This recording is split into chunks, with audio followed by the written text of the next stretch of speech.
In this video, I will go over the homework that follows lecture 17.3 that introduces some of the applications of differential equations, and the main application is rectilinear motion. It doesn't require any advanced knowledge of differential equations, so let's go ahead and jump right into the homework. But before then, I hope you watched this lecture, and now let's go and check out the homework.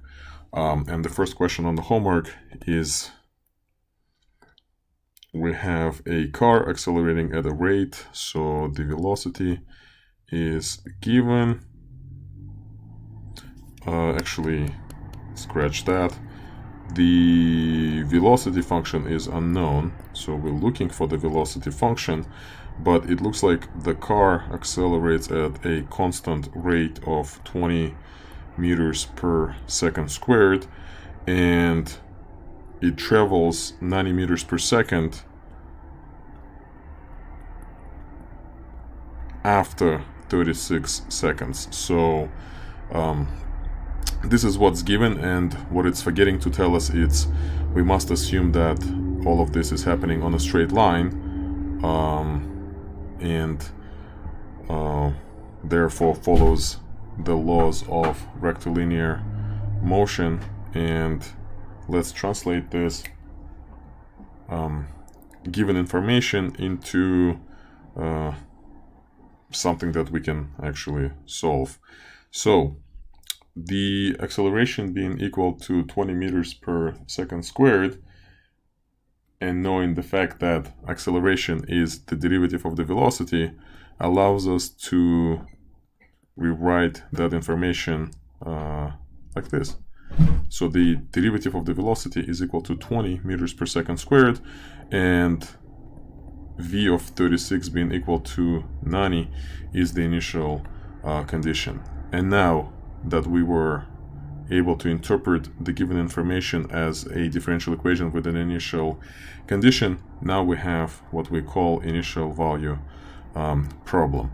And to solve it, we're just going to use the basic knowledge of simple differential equations. So to find v of t, we're going to integrate the right hand side of this equation, and the answer is 20t plus c. And to find c, we're going to use the fact that v of 36 is equal to 90, so plugging in 36 into this equation,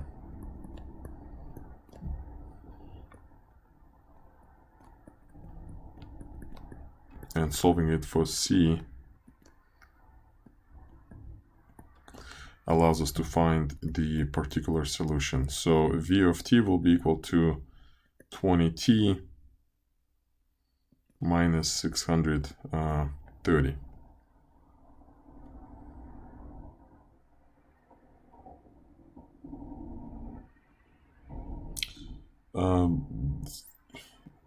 Just checking how realistic this question is. It doesn't seem to be very realistic, but it is what it is. So first let's check if I got the right answer, because my answer may not be realistic because it's just the wrong answer, but it is the right answer. The question is not trying to be too realistic. All right, so let's go to question number 2. Again, reading the problem. From a height of 9 meters, so that means if we set the coordinate system with the vertical x-axis, and the initial height being 9 meters, means we interpret it like this. The initial velocity, so v of 0 is equal to 58 meters per second. The only force acting on it is gravity. So the g will be negative 9.8 meters per second squared. The mass doesn't seem to be relevant here. and we asked to find the position function, and the only difference here is that Newton suggests to use letter S here, so we can use S. That's not a problem. And yeah, that's it, right? So how do we interpret this information? Well, we know that the acceleration is equal to negative 9.8. So that means that the second derivative of s is equal to negative 9.8, and the initial conditions are the following. So now, the second derivative of t being equal to negative 9.8 can be interpreted as the first derivative of v is equal to negative 9.8, and then in this case we have a simple equation with a simple initial condition similar to what we've done earlier. Now, to solve this equation for v, here's what we're going to do. We're going to integrate, so v is equal to the integral of negative 9.8 dt, so v will be equal to negative 9.8 t plus c. To find c, we're going to use the fact that v of 0 is equal to 58. That means c is equal to 58. So that means v of t is equal to negative 9.8 t plus 58. So that's v of t. So that kind of, this chunk solves that. But v of t is derivative of s. So we're going to interpret this equation as s prime of t being negative 9.8 t plus 58, and s of 0 being equal to 9. And to solve this equation, we're going to, again, integrate. So the integral of negative 9.8 t plus 58 dt will be equal to negative 4.9 t squared plus 58 t plus c. This is the general solution, and we're going to be using the initial value solution, sorry, initial value condition to find c.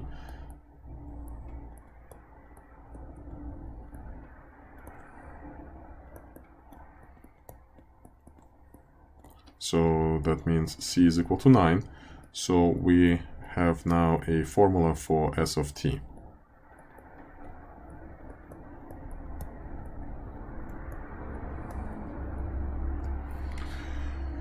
Alternatively, you could have just used the fact that in such motion, where the only force is the gravitational force, the position function can be described with the following equation.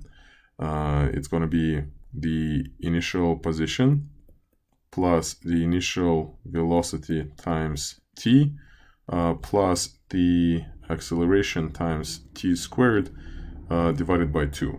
In our case, acceleration is pointing downwards due to gravity, while the x is pointing upward. So in our case, we have the negative sign here in the front. Otherwise, you would add whatever your acceleration is there divided by 2. So let's type the answer.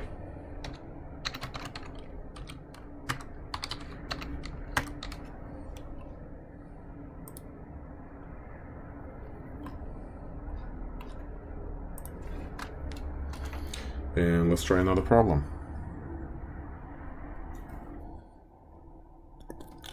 We have another rocket. Very similar problem, so I'm not going to go through all of those derivations. I'm just going to use this equation right over here. So what we're given is that s of 0 is 8, v of 0 is 54, a is negative 9.8, it's a constant, So here, let me just apply units for the sake of being complete here, and to show you the relation between the position, velocity, and acceleration functions.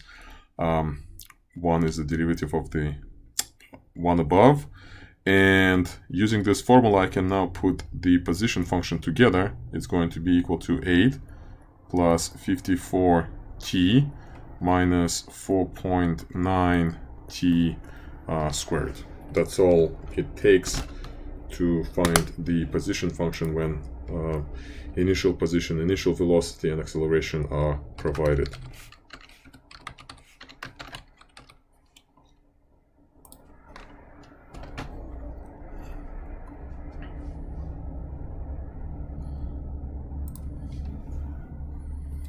Let's do number 4. Hopefully it's a different one. It looks different, so we're looking for v of t if acceleration is given and the initial value is given. Let's see how realistic this one is going to be. 210 feet per second. That's like what? 70 meters per second? I guess that's pretty fast. So how do we set this up? We set it up as a differential equation for v. We know that derivative of v is equal to 85, and we know the initial condition. So this is what we have. This is initial value problem, and to solve it, we're going to integrate v prime.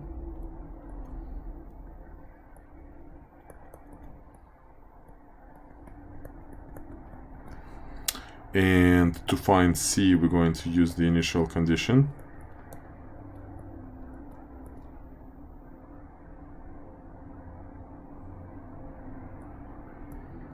So it's super unrealistic. This is going to be equal to 210. And I'm just going to use like decimals here to do this math. So 85 times 47, 395. And we need to subtract that from 210. So c is equal to negative 3785. And that means v of t is equal to 85t minus 3785. So initial velocity of this plane was like negative 3785 feet per second. Negative, so it's like flying backwards and trying to accelerate at this incredibly slow rate. Maybe there's a decimal missing, but I will try to contact the people at Newton to let them know that the problem is unrealistic. I think it would be more realistic if it was 4.7 seconds. Right, so 47 seconds, that's like a spaceship trying to launch. Anyway, maybe by the time you see this problem, it will be fixed with more realistic numbers. But as it is right now, the numbers are very unrealistic.